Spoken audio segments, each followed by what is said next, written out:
عاملين ايه؟ رمضان كريم. الفيديو ده بقى كل ثانية فيه هتلاقي فيه معلومة مفيدة جدا وطريقة تخليكي تاكلي احلى محشي. عارفة انت البيوت اللي بتبقي معدية عليها كده وشامة ريحة المحشي، هين عليكي تخبطي وتقولي لهم انا عاوزة اكل صباعين من كتر جمال الريحة.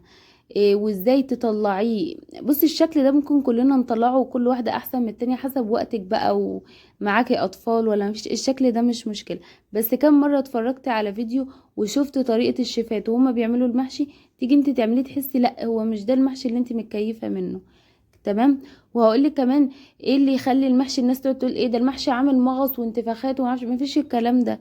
في حاجات هقولك ايه هي اللي بيتعب في المحشي، وكمان ازاي تخليه ما يتخنكيش ويخليكي قنبلة كده مرة واحدة.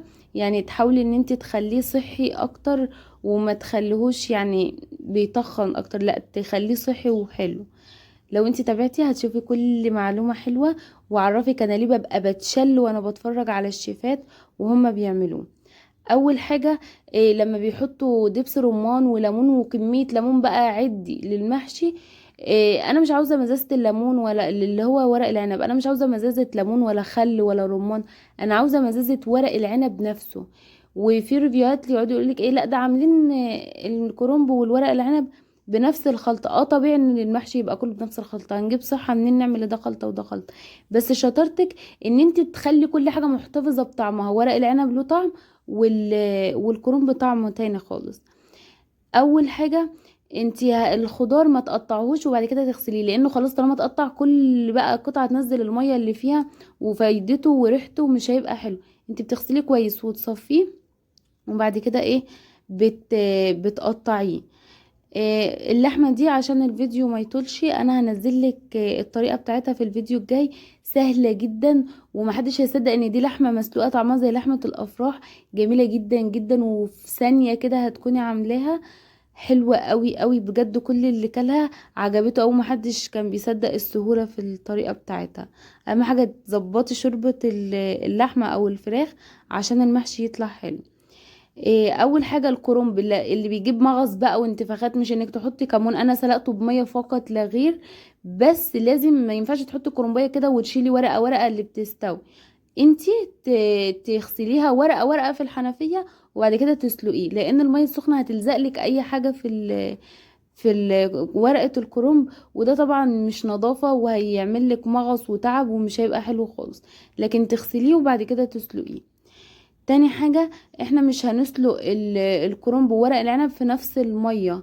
لان ورق العنب انت مش هتعرفي تغسليه طبعا قبل ما تسلقيه، فالخطوة دي الرابطة دي بتخليه سهل جدا. وهتشوف المية حرفيا دلوقتي هتبقى طين، لان احنا لو غسلناه قبل ما نعمله هيتطبق مننا ومش هنعرف نفرده تاني. ده احسن من ان انت تعمليه صفة وتحطيها على بعضها، لان لو عملتيه صفة برضو هيلزق اي تراب واي حاجة فيه. بعد كده اديته شطفة بس بشوية مية باردة. الورق العنب ما حطيتش في السلق ولا خل ولا كمون ولا اي حاجه، هما شويه ملح وعشان يحتفظ بس بلونه. وانت هتشوفيه طبعا في الفيديو. بصوا لونه جميل جدا ولا اسود معايا ولا بقى اللون اللي هو الاخضر الغامق ده، بالعكس لونه حلو قوي وورقه بقت طريه كده وجميله وناعمه. بس يا ستي انا طبعا مش هعمل كمية الخضار دي، انا هعمل يعني حوالي نصها او تلات ارباعها.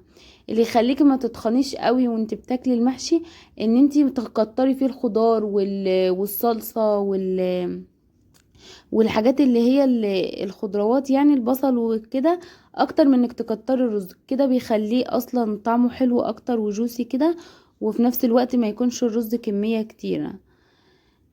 البصل يا ستي في ناس بتقليه ويعني تحمره وبعد كده تحط بصل ني، وفي ناس بتحط بصل ني على طول، وفي ناس بتحمره بس وبتكتفي. احنا بقى هنفصل في النص كده، وانا جربت كله. دي احسن حاجة ان انتي هتقطعي مرة واحدة ونختصر على نفسنا، وتخليه يدوب دبلان، يعني يدوب كده لونه داخل على ان هو يحمر. لا هنبقى حمرناه ولا هنبقى حطيناه ني، وده احسن جدا. الني ده بيقرش كده في المحشي وبيبقى طعمه مش حلو كده. هتاخدي تذكرة البصل وفي نفس الوقت يكون ايه آه التقلية ريحتها وطعمها احلى بكتير. يعني انا جربت كل الخطوات، انا ببقى قبل ما اعمل اي طبخة متفرجة على الفيديوهات اللي بصي في اليوتيوب كلها، فبحاول ان انا اطلع باكتر حاجة بيرفكت يعني. بس يا ستي انا هشوح البصل زي ما انت شايفه كده دي سمنه بلدي. وبعد كده يا دوب بصوا لونه اتغير، حطيت الثوم. بس هشوح. هقولك تركه بقى في الطماطم وانت بتعمليها، حاولي باي طريقه ان انت تضربي الطماطم في كبه، بهاند بلندر، اي حاجه غير الخلاط. حتى لو هتطلع منك خشنه كده كده احنا هنسيبها لحد ما تستوي قوي في النار. الخطوه دي انا حطيت معلقه بابريكا ومعلقه كزبره ناشفه، بس التوابل مش هحطها دلوقتي خالص. بصي انا عملت الطماطم الهاند بلندر، الخلاط بيبيض لون الطماطم، ومهما تعملي فيها او تكتريها تطلع فاتحه معاكي في المحشي. لكن لما بتعمليها في اي حاجه من اللي بتفرمها خشن، بتفضل الطماطم لونها احمر وكويسه معاكي. تمام. هحط بس الملح وشويه سكر طبعا عشان تعادل الحموضه، ما تبقاش الطماطم محضره معاكي. والتوابل كلها انا هحطها بعد ما الطماطم دي تتسبك خالص عشان طعمها يفضل ظاهر.